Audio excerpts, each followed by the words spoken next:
વલસાડના કપરાડાના ઉઝરડામાં મળી આવ્યો છે મૃતદેહ. મૃતકના પાડોશીએ જ હત્યા કરી છે.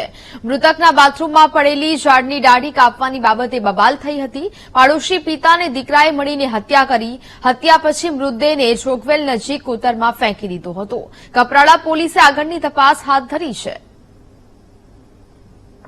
તો જે પ્રકારે હાલ વધુ એક બનાવ સામે આવ્યો વલસાડથી. વલસાડના કપરાડાના ઉઝરડામાંથી મૃતદેહ મળી આવ્યો છે. મૃતકના પાડોશીએ જ હત્યાને અંજામ આપ્યો હોવાનું સામે આવી રહ્યું છે. મૃતકના બાથરૂમમાં પડેલી ઝાડની ડાળી કાપવાની બાબતને લઈને બબાલ થઈ હતી અને આ બબાલ વધુ ઉગ્ર બનતા હત્યાને અંજામ આપવામાં આવ્યો હતો. સંવાદદાતા માનવ ઠાકોર ફોનલાઈન પર જોડાયા છે.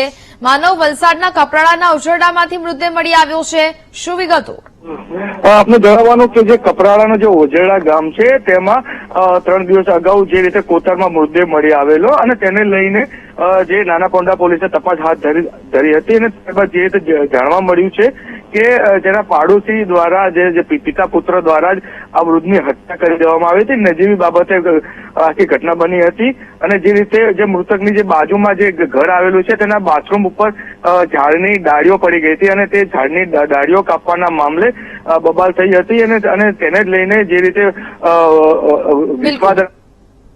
બિલકુલ માનવ, જાણકારી બદલ આપનો આભાર.